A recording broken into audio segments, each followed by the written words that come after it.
नमस्कार मित्रों।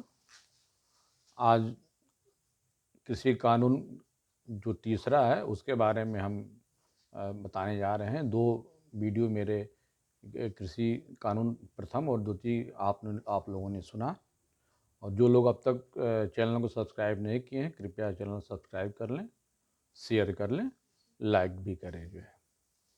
जो तीसरा कानून है उसका नाम है आवश्यक वस्तु संशोधन अधिनियम 2020। नाम से ही लग रहा है कि ये कोई नया कानून नहीं है।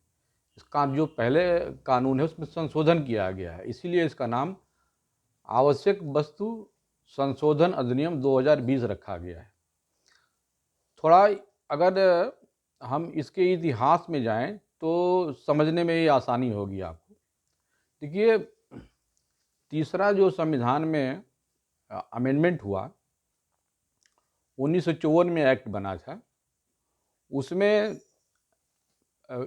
डिस्ट्रीब्यूशन, प्रोडक्शन और सप्लाई, इसको लेकर के नेहरू जी ने एक संविधान में बदलाव किया।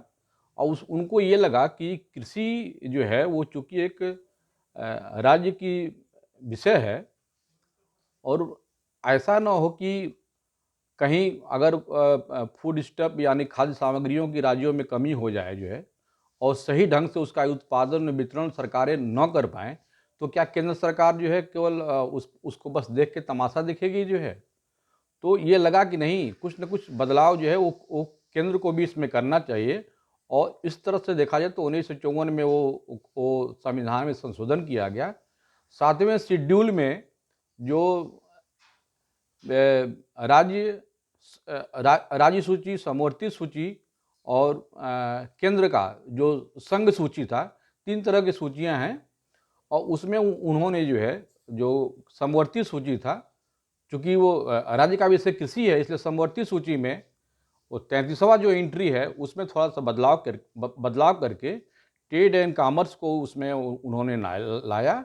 और ये जो 4 मुख्य रूप से जो चीज़ें थी जो है, उसमें उन्होंने बदलाव किया जो है, ताकि हम कृषि में भी कुछ ये सप्लाई और उत्पादन को देखते हुए हम उसमें ट्रेड एंड कॉमर्स उसमें कुछ हम बदलाव कर सकें जो है, ताकि ये जो खाद्यान्न का वितरण है लोगों तक आसानी से पहुंच सके अगर कोई राज्य उसमें कोई विफल होता है। तो ये जो बिल जो आया हुआ है, इसका महत्व बस इतना है, अगर ये बिल ना होता जो है, इसेंशियल कमोडिटी एक्ट जो 1954 वाला था, में जो अमेंडमेंट हुआ था, तो ये जो अभी जो पिछला हमने जो दो कानून जो कृषि का आया है, कृषि कानून प्रथम और द्वितीय वाले में जो जिसमें कि ट्रेड एंड कॉमर्स का चैप्टर था, वो नहीं हो पाता। और वो जब नहीं हो पाता तो फिर ये जो कानून है, जो देखने में छोटा लग रहा है, जो संशोधित है जो है, तो वो दोनों के दोनों कानून जो है वो काम नहीं करते जो है। इसलिए इस कानून का जो है महत्व ज़्यादा है जो है। अगर हम देखें तो कुल जो सूचियां हैं, जिसमें कि ये फेडरल हमारे जो फेडरल स्ट्रक्चर है, इसमें राज्य को और केंद्र को, दोनों को अलग अलग विषयों पर, और कुछ विषय हैं जिसमें कि वो दोनों मिल करके कानून बनते हैं जो है। लेकिन अगर कभी भी जो है राज्य का कानून और केंद्र का कानून दोनों में टकराव हो, तो ये संविधान में ये व्यवस्था किया गया है, आर्टिकल 245 और 246 के अंतर्गत, कि केंद्र की जो भी विचार होंगी, जो भी कानून बनेंगे, वह जो है राज्य के ऊपर हावी रहेंगे जो है। यानी कि अधिमान्यता जो है वो केंद्र की होगी, राज्य की नहीं होगी। और उसी आर्टिकल के तहत ये सारी जो है कृषि जो कानून बने हैं जो है, वो 33 इंट्री जो कंकरेंट लिस्ट था, समवर्ती सूची था, उसी के आधार पर ये बनाए गए हैं। तो अब सवाल ये उठता है कि इस अधिनियम को इस संशोधन करने की जरूरत क्या पड़ी है?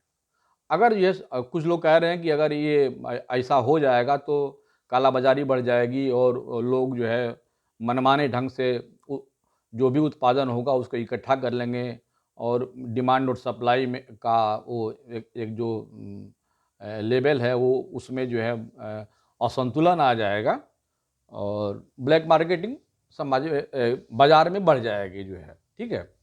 लेकिन ऐसा नहीं है, सरकार ने इसको इस देख रेख के लिए कुछ सुधार किए हैं, वो मैं आपके सामने बताने जा रहा हूँ। लेकिन मुख्य जो ये बिल लाने का जो कारण था, वो मैंने आपको अभी समझाया। और ये जो है वो ऐसी स्थिति न हो, इसके लिए जो है उसमें कुछ ऐसा एक्स्ट्रा ऑर्डिनरी सर्कमस्टांसेस हैं, जब ये आएंगे तब ये कानून पुनः पहले वाले जैसे ही लागू हो जाएंगे। ये एक्स्ट्रा ऑर्डिनरी जो सर्कमस्टांसेस क्या, जैसे मान लीजिए कि भारत पाकिस्तान का या किसी और से युद्ध की स्थिति हो जाए, सूखा पड़ जाए या कोई प्राकृतिक अगर आपदा आ जाए, तो उस केस में ये फिर जो है, ये जो इसेंशियल जो कमोडिटी एक्ट है पुराना वाला, फिर उस पर लागू हो जाएगा, सरकार इस पर लागू कर देगी। पहला तो ये है जो है। दूसरा ये है कि जो हम अभी जो चर्चा में है कि ब्लैक मार्केटिंग हो जाएगी, उसके आधार पे है कि अगर किसी वस्तु का दाम बहुत बढ़ जाए तो भी उस पर चेक सरकार करेगी। कैसे करेगी? उसको दो भागों में इन्होंने बांटा है सरकार ने जो है, एक तो है पेरिसेबल, एक नॉन पेरिसेबल। पेरिसेबल का मतलब होता है जो जल्दी से सड़ने गलने वाली चीज़ें होती हैं कृषि उत्पाद की, जैसे कि मान लीजिए कि सब्जी हो गया, फल हो गया, ये सब चीज़ें हैं कि अगर आपको सब्जी अगर आज काट दिए, उसको बाजार में ला रहे हैं, तो 1 से 2 दिन के बाद फिर वो ख़राब होने लगता है जो है। तो ये सब जो है पेरिसेबल गुड्स में आते हैं जो है। नॉन पेरिसेबल में जो जितने भी फूड ग्रेन हैं जो है, जैसे गेहूँ हो गया, चावल हो गया, ये सब जो है वो नॉन पेरिसेबल में आते हैं। तो पेरिसेबल आइटम जितने भी हैं, अगर उनके दाम में 100% से अगर ऊपर की बढ़ोतरी हो जाएगी 1 साल के अंदर, 1 साल का मतलब कि आज मान लीजिए कि 1 जनवरी को सपोज कर लीजिए कि टमाटर का भाव 20 रुपया किलो है, ठीक है। साल के अंत में फिर जो है अगर वो 20 का 40 हो जाता है, यानी कि 40 रुपये किलो टमाटर बाजार में बिक रहा है, तो ये माना जाएगा कि अब इस पे अंकुश लगाने की ज़रूरत है जो है। ये 100% हो गया जो है। तो 100% जैसे ही मूल्य बढ़ेगा, वहाँ पे वो जो कमोडिटी है, जो भी सामग्री है, जो भी उत्पाद है, उसको इसेंशियल कमोडिटी में हम उसको फिर वापस ला देंगे जो है। वैसे ही अनाज में क्या है कि उसका जो है 50% सीमा रखा गया है, यानी कि अगर 100 रुपये की कोई चीज़ है और साल के अंत तक उसके में दाम बढ़ते बढ़ते अगर वो 150 रुपया होता है, तो 150 रुपये तक नहीं, लेकिन जैसे ही 150 के ऊपर होगा, वो भी इसेंशियल कमोडिटी के अंदर वो आ जाएगा और फिर उसका भंडारण आप नहीं कर सकते हैं जो है। तो ये दो बहुत ही स्पष्ट जो है वो आपके सामने ये कानून बना है जो है। देखिए, ये कानून बनने के पीछे एक लॉजिक ये भी था, ये क्यों ज़रूरी था? इसलिए भी ज़रूरी था कि अगर कॉन्ट्रैक्ट फार्मिंग सपोज कर लीजिए कि होती है और स्पॉन्सर और किसान में कोई समझौता होता है, तो स्वाभाविक रूप से है कि जो भी उत्पाद होगा उसको कहीं न कहीं तो वो स्टोर तो करेगा ही। और अगर इस नियम में बदलाव नहीं होता, तो फिर उस ये जो है इस ये एक्ट में बदलाव नहीं होता, तो फिर वो स्टोर नहीं कर सकता है। क्यों? क्योंकि फिर जो पहले का जो नियम है उसमें जो सरकार ने जो नियम बनाए थे कि एक एक लिमिट के ऊपर कोई भी स्टॉक आप जमा नहीं कर सकते हैं, और जब स्पॉन्सर और किसान में जब कॉन्ट्रैक्ट होगा, तो स्वाभाविक है कि वह उसका स्टोरेज करेगा ही करेगा। सपोज कर लीजिए कि उसको मान लीजिए कोई एग्रो बेस्ड इंडस्ट्री लगाना, जिससे मान लीजिए कि आलू की खेती किया, तो उसको चिप्स बनाना हुआ जो है, पापड़ बनाना हुआ जो है, तो फैक्ट्री जब लगाएगा तो उसमें उसको स्टोर तो करना ही होगा। वैसे ही है, जैसे टमाटर है, टमाटर का अगर सूप बनाना है, तो उसके लिए भी उसको स्टोर करना होगा। तो ये सब चूंकि होना है, इसलिए इस इसेंशियल कमोडिटी एक्ट में बदलाव किया गया ताकि उनको भी मिले जो है। ये जो हम आपको एक्स्ट्रा ऑर्डिनरी जो सर्कमस्टांसेस बताए हैं कि किन किन परिस्थितियों में ये एक्ट लागू होगा और कब ये लागू नहीं होगा, ये दोनों स्थिति आपके सामने मैंने रखा जो है। तो कहने का अर्थ ये है कि चीज़ें कब इसेंशियल कमोडिटी में आएंगी और कब नहीं आएंगी, ये दोनों चीज़ें मैं बता दिया जो है। यानी कि कोई भी जो आइटम है एग्रीकल्चर प्रोडक्ट, वो हो सकता है कि आज इसेंशियल कमोडिटी के अंदर आवे और कल न भी आवे। जिस तरह से हम आज जो है जीएसटी में देखते हैं, जीएसटी में भी कोई ज़रूरी नहीं है कि एक आइटम वो हमेशा के लिए वो जीएसटी के अंतर्गत आएगा, ऐसा नहीं है जो है। तो कहने का मतलब है कि बार-बार वो चेंज होगा जो है, और ये देखना सरकार का काम है। सरकार को उस पे निगाह रखना है कि कृषि उत्पादों पे कि उनका दाम कैसे फ्लक्चुएट हो रहा है, कितना बढ़ रहा है, कितना घट रहा है, ये बराबर देखना होगा और उसी के अनुरूप ही ये इसेंशियल कमोडिटी के एक्ट के अंतर्गत जो है वो वस्तुएं आएंगी जो है।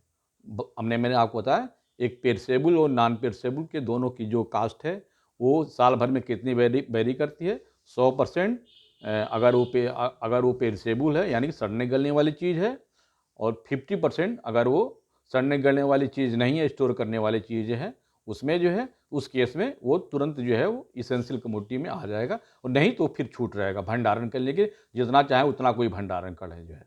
एक्सेप्शन में मैंने बता दिया कि अगर वो जो स्पॉन्सर है और कॉन्ट्रैक्ट में अगर उसकी एक सीमा है कि भाई वो इतना भंडारण कर सकता है, उस पर ये लागू नहीं होगा जो है। बाकी में लागू होगा, उस पर लागू नहीं होगा।